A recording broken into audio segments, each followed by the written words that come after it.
Let's return now to the situation in Libya, where opposition forces say they're making their final push for the capital. We can speak to Tahir. He's a Tripoli resident and joins us now on the line. I understand that you're near Azir, Gaddafi's compound. Can you tell us what you're seeing, what you're hearing there? Yeah, well, our name, the street, I'm in the Shara Stream, you know, the stream street, and there's like a heavy machinery and mortars, you know, I mean, they just been hitting us hard, and they just came like half an hour ago.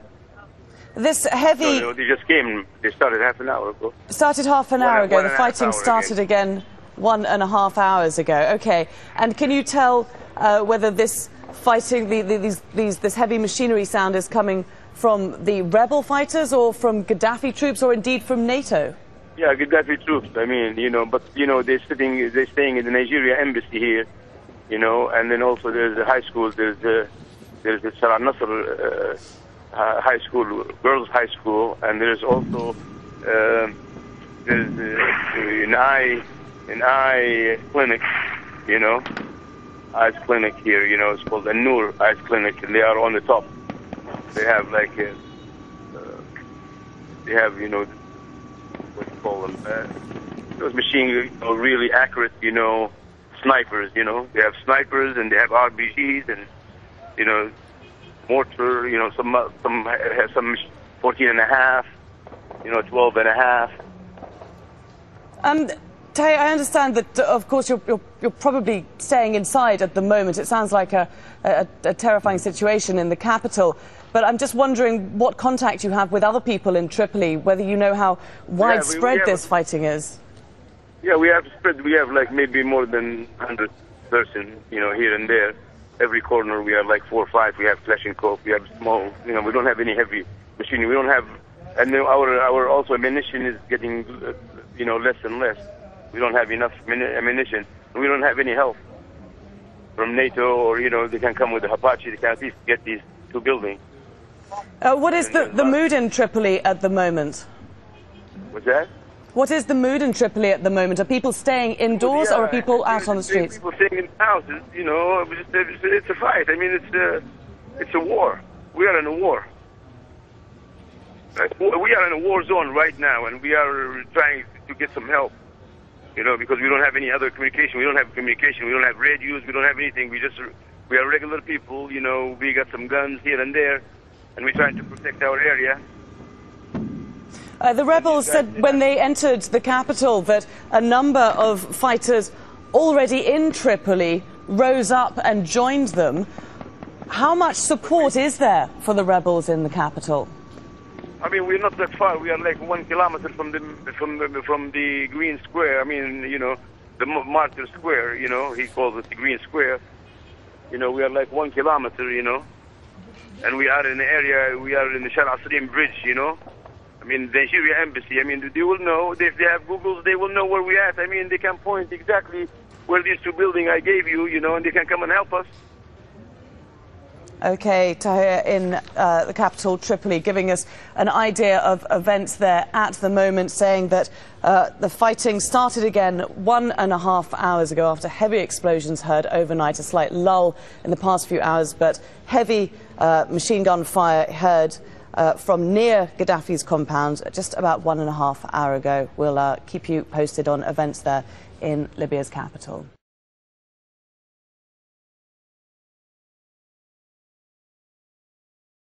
The grief soon merges with elation for one side, and this battle belonged to the opposition. 5 hours of fighting, a formidable Gaddafi force for so long, fizzling out with defeat.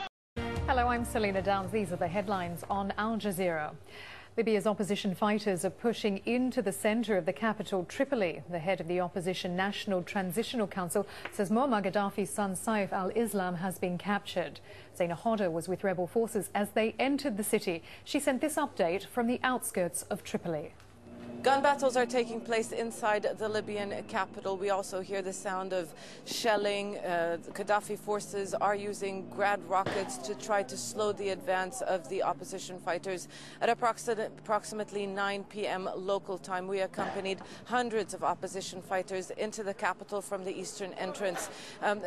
They are determined to take control of Gaddafi's stronghold, but the Gaddafi government has promised to fight back and put up a resistance. We know that an internal rebellion and an uprising is taking place as we speak.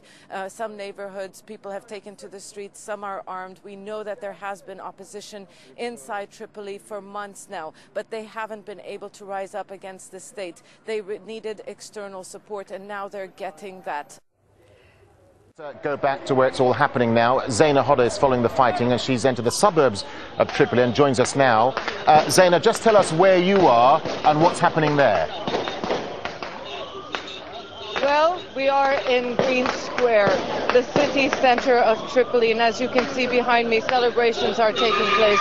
There's a party in the Libyan capital tonight, and the people of Libya are now in charge of their capital.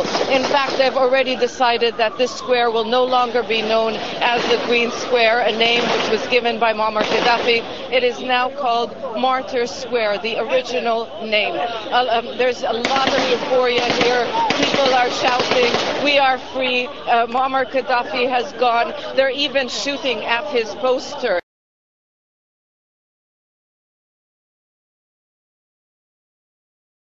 Tonight, the 42-year-old regime of Libyan dictator Muammar Gaddafi appears close to collapse after rebel forces enter the capital city of Tripoli. Let's take a look at the latest. Reports say rebel forces are within 2 miles of the city center. The Gaddafi regime claims 1,300 people have been killed in the fighting today. And while the rebels enter the capital to cheering crowds, there is still fierce fighting in some areas. Alex Crawford of Sky News was with the rebels as they entered Tripoli. You get a sense of the victory, the victorious feeling that people have in the city tonight. They feel liberated, and people are just, that's water being thrown. They do that in celebration as well. And there are fireworks being lit, guns going off everywhere. It's an absolutely amazing sight. And earlier today, Alex filed this report on the rebels' march toward the city. This was the push onto Tripoli they'd promised.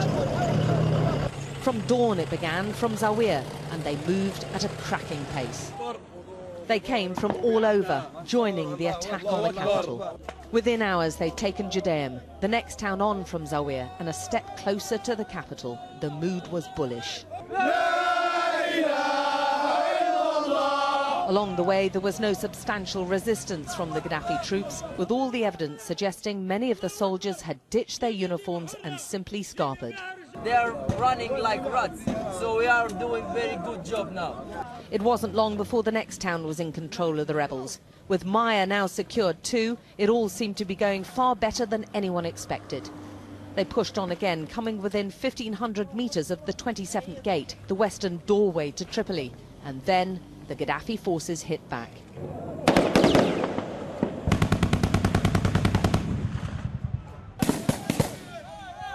They are being attacked by snipers who've been left behind by the Gaddafi forces, and they're just trying to take shelter and smoke them out.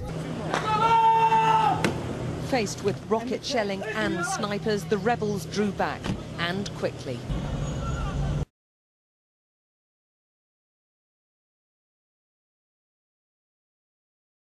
Lizzie Phelan is an independent journalist in Tripoli who says that false accounts of what's happening have served only to stir up the conflict.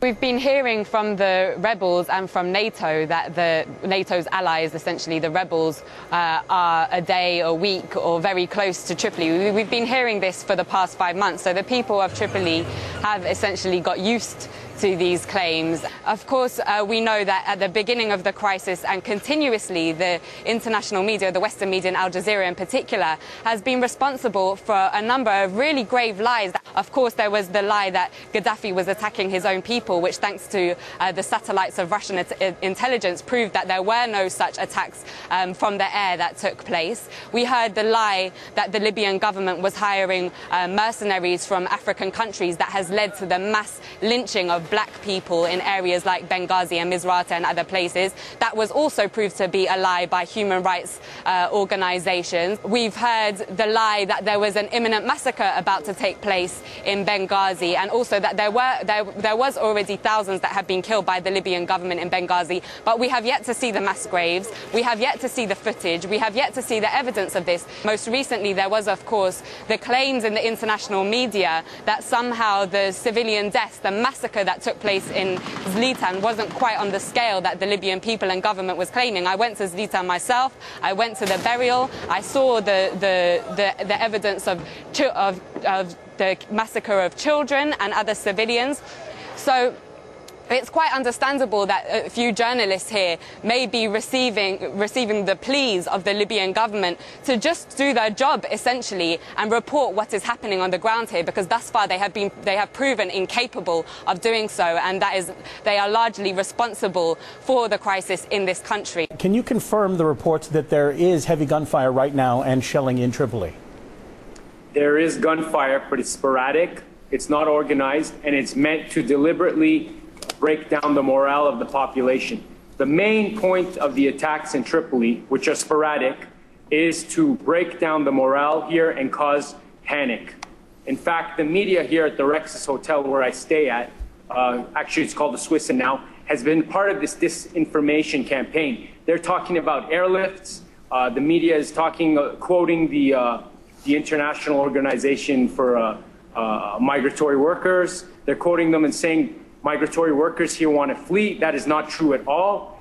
They just want to feed the panic here and make the regime collapse. Okay, now you mentioned this disinformation campaign. Could the reports be deliberate disinformation spread by NATO, and who else could be involved? The mainstream media would happen to be involved. I can tell you right now, Reuters put out a release that was widely quoted saying that one Indian, for example, citizen who was killed here, or from Bangladesh, I'm sorry, one foreign national was killed here a few days ago when NATO was intensely bombing civilian infrastructure. They didn't mention the civilian infrastructure, I want to add. Well, they quoted that this foreign national was a security guard. This was misinformation. This was not correct. It was changed later. They have been fueling and feeding the psychological war against this country. They want Tripoli to be in panic. That's the whole aim. There's snipers here that are attacking people. There's no aim here, no organized aim. There's snipers attacking people, and there's terrorist attacks here. This is just meant to cause trauma here and make people panic. And that's the truth. Okay, now the rebels faced annihilation back in March before NATO stepped in. Right now they're approaching Gaddafi's strongholds, arguably only thanks to coalition airstrikes. When NATO ends its intervention, won't that leave a massive military power vacuum in the country, or could the alliance be planning to stay just like it's doing in Iraq and Afghanistan? Let's not use the word airstrikes. Let's use the word bombardment of civilian infrastructure. They've been bombing all the civilian checkpoints that are mostly are protected and manned by volunteers. It's NATO that's been doing all the fighting. So when the media says the insurgents are moving in, or the so-called rebels or revolutionaries, whatever you want to call them, that is not correct. It's NATO that's doing all the hard work here. And they will not come into Tripoli. The population here will oppose them, but they want this city to be on the brink of collapse because of the psychological war. Can you repeat the rest of that question? Well, actually, my question now is, you're saying that it's NATO that is doing the bombing. Does that mean that the rebels themselves are directed by NATO and that they really have to follow NATO's hard line, if you will, if they do gain control? Absolutely. They coordinate with NATO. NATO is trying to deny this, but they're NATO's proxies on the ground here. This is a NATO operation. NATO has bombed the mint here. NATO has bombed the hospitals here. NATO has bombed. Why would NATO bomb the checkpoints guarding the city? These checkpoints aren't a threat to any civilians here. They're here for security, and NATO's bombing them. In fact, the reporters here are giving the locations of the checkpoints. When the reporters here went to Zlitan, they gave the locations of the checkpoints through satellite radios to NATO. They directly liaisons with NATO headquarters and military officials. And the next night, the checkpoints were attacked. That very night, the checkpoints were attacked by both NATO and the insurgents. So yes, the media here is part of the war machine. There have been some reports of fighting in Tripoli. Have you seen that or been able to get any confirmation of that? Yes, well, there have been reports of last night there was some incidents in parts of Tripoli which were then seem to have been quite rapidly dealt with by the people here and by the Libyan government. So then people started to come out into the streets to rally in support of their leader, essentially. And then after that, there were a few more incidents. It appears as though there have been a few snipers from the rebels shooting from buildings, which obviously this is I'm talking about a very small number of rebels, but the issue of snipers shooting from buildings, what it does is it creates mass panic, and it's very difficult for the Libyan police, the Libyan army, and the armed volunteers here to deal with because of the threat of hurting civilians. So it's clear, as I was saying in my report last night, that this is all part of the strategy to create mass panic and mass confusion here because NATO has obviously failed in its military strategy and to create a military solution here. So instead what we're seeing is a massive psychological operation going on to try and weaken the government, the Libyan government, in that way. But behind me, life is continuing as normal now again in Tripoli. The situation seems to have stabilized, you know, within a matter of hours, effectively. Well, the rebels are saying they're advancing towards Tripoli. Are people in the city worried that they might be caught in a bloodbath, or do they think that rebels will be pushed back? Well, you know, we've been hearing from the rebels and from NATO that NATO's allies, essentially the rebels, are a day, a week, or very close to Tripoli. We've been hearing this for the past 5 months. So the people of Tripoli have essentially got used to these claims and don't treat them very seriously. We've been hearing that Zawiya is under control, that Brega is under control, but the reality is that what is happening in these areas is that they're coming under intense NATO bombardment and leaving the Libyan army and the volunteers, essentially the armed tribes and armed people in Libya, to move out of the area temporarily while the airstrikes are taking place. And then once the airstrikes subside, then the Libyan army and people move back in to re-secure the area. So the question is how does NATO expect these rebels on the ground to maintain any so-called capture of an area if they are so dependent on NATO bombing and obviously lack any kind of popular support to secure these towns and cities? It's clear that they are not able to do so, and the minute that NATO leaves this country, then the two sides of the conflict can sit down and negotiate, as the Libyan government has been calling for. And the only obstacle to that diplomatic solution at the moment is the foreign intervention of the US, France and Britain and the other NATO states and the Persian Gulf states. Do you think NATO's mission will be prolonged after September? Do you think we might see airstrikes continuing after September? Well, there is, of course, the possibility. I mean, there is a United Nations General Assembly meeting on September the 19th, where it appears as though they are going to call for a resolution to suspend the bombing. But as we know in the past, NATO has not respected the United Nations in Iraq, in Israel or anywhere else. So there is the likelihood that they will. NATO is in a real dilemma now because, as I said, they have failed to secure a military solution. But then obviously, as we know, the United States, France and Britain, the arrogance of these countries, they can never just admit that, like in Afghanistan, like in Iraq and elsewhere, that they got it wrong. They expected to secure victory within a couple of weeks. They have been unable to do so, and this is because of the popular support of the Libyan government here. And so they are in a dilemma now where they can't just back down. They need to find a way to an exit strategy, essentially. That's what they need. But they need some kind of way out, some way to save face, because it's a highly embarrassing situation for them after almost 10 years in Afghanistan, and now they're losing. The Taliban are killing their soldiers by the dozen, almost on a daily basis now.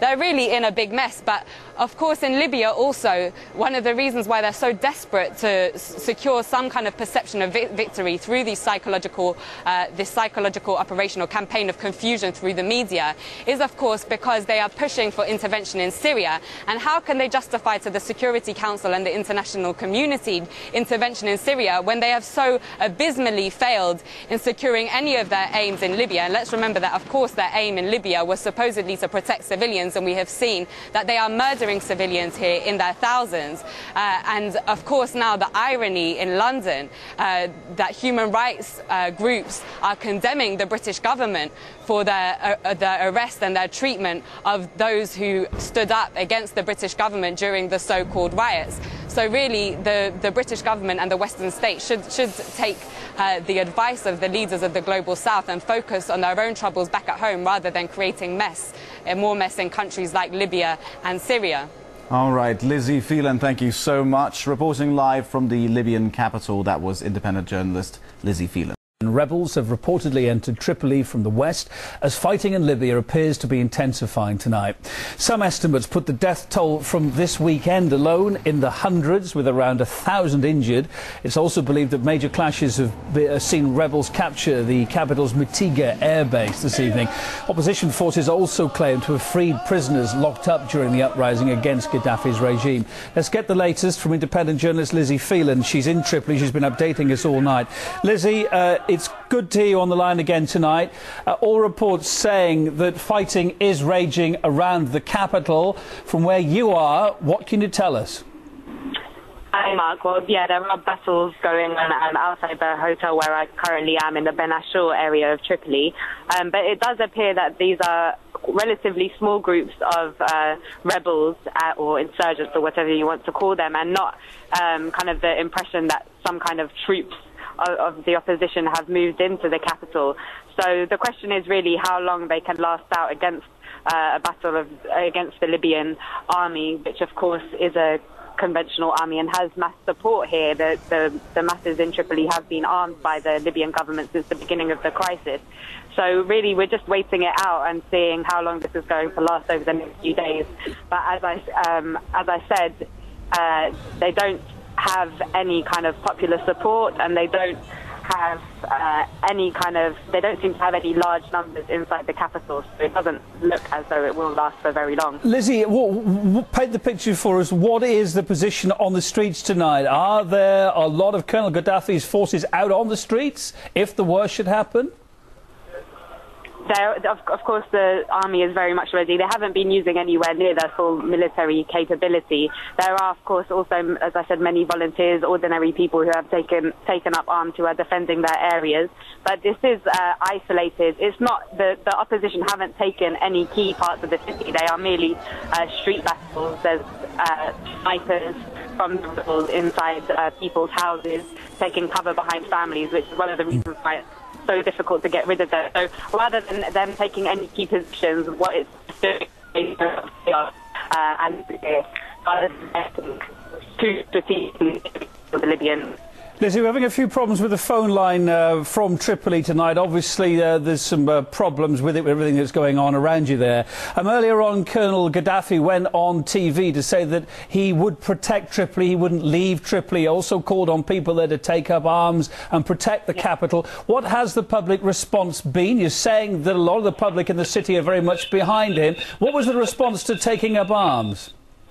Well, yes, as I said, many of the people who have been defending the streets are ordinary people who have been armed since the beginning of the crisis. They've set up checkpoints across the city. And then, of course, there is also the threat for the rebels inside the city that the tribes from outside the will respond to the call by the Libyan leader, Muammar Gaddafi. Of course, we know that the overwhelming majority of tribes are behind the leader. And so it would really be a disastrous situation for the opposition if they began marching also onto the capital to support people inside. Thank you very much indeed for your time. Thank you for joining us.